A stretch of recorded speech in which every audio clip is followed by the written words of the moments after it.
गरीब लड़का और आखिरी खत।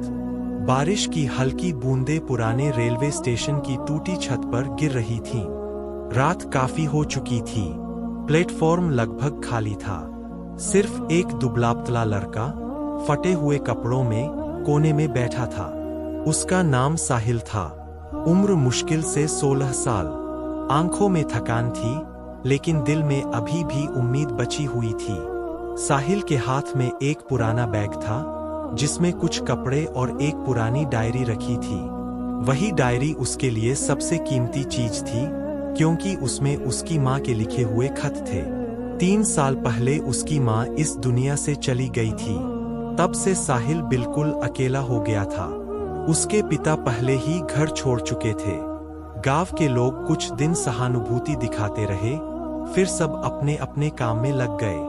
साहिल ने मजदूरी की, होटल में बर्तन धोए, ईंट उठाई, लेकिन जिंदगी हर दिन और कठिन होती गई। उस रात भी वह भूखा था।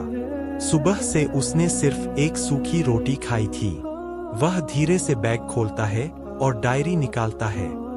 बारिश की बूंदें उसके हाथ पर गिर रही थीं। उसने कांपते हुए पन्ने पलटे और माँ का आखिरी खत पढ़ना शुरू किया। मेरे बेटे साहिल, अगर कभी जिंदगी बहुत मुश्किल लगे तो हार मत मानना। लोग तुम्हें अकेला छोड़ देंगे, लेकिन अल्लाह कभी अकेला नहीं छोड़ता। तुम बहुत अच्छे इंसान बनना। गरीब जरूर रहना, मगर किसी का दिल मत तोड़ना। साहिल की आंखों से आंसू टपकने लगे। उसे अपनी माँ की आवाज सुनाई देने लगी। वह स्टेशन की बेंच पर सिर झुकाकर रोने लगा। तभी सामने से एक बूढ़ा आदमी आया। उसके हाथ में छड़ी थी और चेहरे पर सफेद दाढ़ी। उसने साहिल को रोते देखा। बेटा, क्या हुआ? बूढ़े आदमी ने पूछा। साहिल जल्दी से आंसू पोंछने लगा। कुछ नहीं बाबा, भूखे हो। साहिल चुप रहा। बूढ़ा आदमी समझ गया।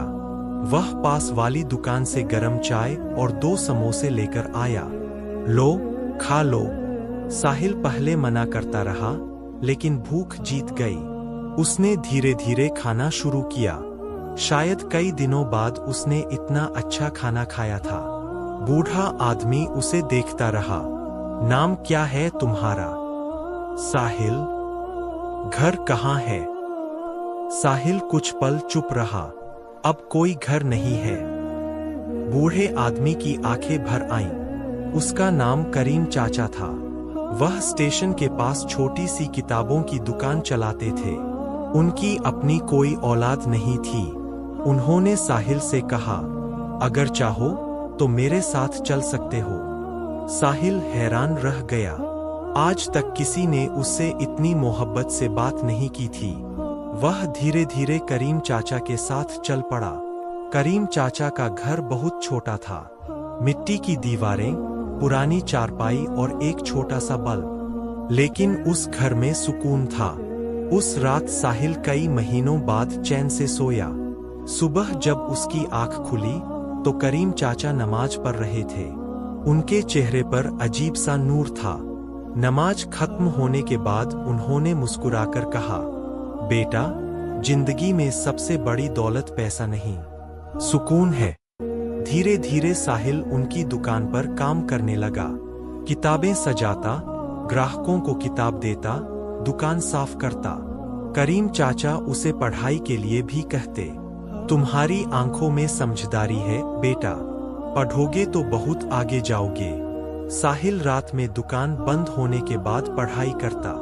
कभी कभी उसे नींद आ जाती, लेकिन माँ का खत याद आते ही वह फिर उठ बैठता। दिन गुजरते गए। एक दिन दुकान पर एक अमीर आदमी आया। उसने बहुत महंगा सूट पहन रखा था। उसके साथ 2 लोग और थे। वह कुछ देर तक साहिल को देखता रहा। फिर अचानक बोला, तुम्हारा नाम साहिल है? साहिल चौंक गया। जी। आदमी की आंखें भर आईं। मैं तुम्हारा पिता हूँ। साहिल के पैरों तले जमीन खिसक गई। करीम चाचा भी हैरान रह गए। साहिल का दिल जोर जोर से धड़कने लगा। 3 साल तक जिसने कभी पलटकर नहीं देखा, आज अचानक सामने खड़ा था। अब क्यों आए हो? साहिल की आवाज कांप रही थी। उस आदमी ने सिर झुका लिया। मुझसे गलती हो गई बेटा। गलती? साहिल की आंखों से आंसू निकल पड़े।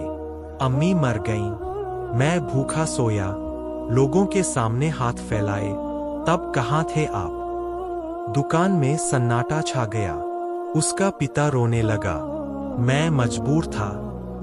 साहिल गुस्से से चिल्लाया। हर बुरा इंसान यही बोलता है। करीम चाचा धीरे से साहिल के पास आए। बेटा, गुस्से में फैसले मत लो। साहिल बाहर चला गया। बारिश शुरू हो चुकी थी। वह सड़क किनारे खड़ा रोता रहा। उसे माँ की बातें याद आने लगीं।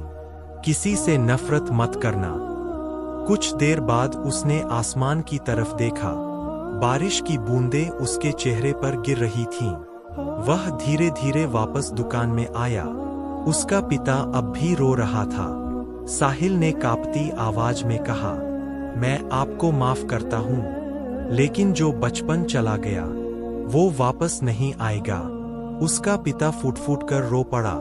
करीम चाचा की आंखों में भी आंसू थे। उस दिन के बाद साहिल के अंदर बहुत बदलाव आ गया। उसने मेहनत और बढ़ा दी। पढ़ाई में ध्यान लगाया। कुछ साल बाद उसी शहर में एक बड़ा स्कूल खुला। गरीब बच्चों के लिए बिल्कुल मुफ्त। स्कूल के बाहर बड़े अक्षरों में लिखा था, मरहूम अमीना एजुकेशन सेंटर। यह नाम उसकी मां के नाम पर रखा गया था। स्कूल का मालिक कोई अमीर बिजनेसमैन नहीं, बल्कि वही साहिल था। अब वह बड़ा आदमी बन चुका था, लेकिन उसने गरीबी नहीं भूली थी। हर शुक्रवार वह स्टेशन जरूर जाता, जहां कभी भूखा बैठा करता था। एक दिन उसने वहां एक छोटे बच्चे को रोते देखा। बच्चा भूखा था। साहिल उसके पास बैठ गया। नाम क्या है तुम्हारा? आरिफ, बच्चे ने रोते हुए कहा।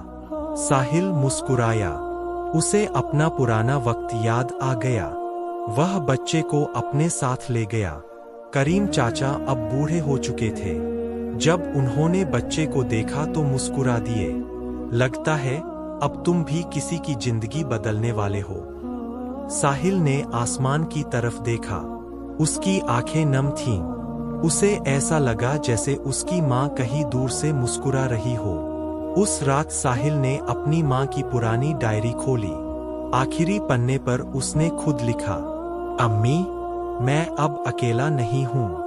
आपकी दुआ ने मुझे संभाल लिया और अब मैं कोशिश करूंगा कि इस दुनिया में कोई बच्चा खुद को अकेला महसूस न करे।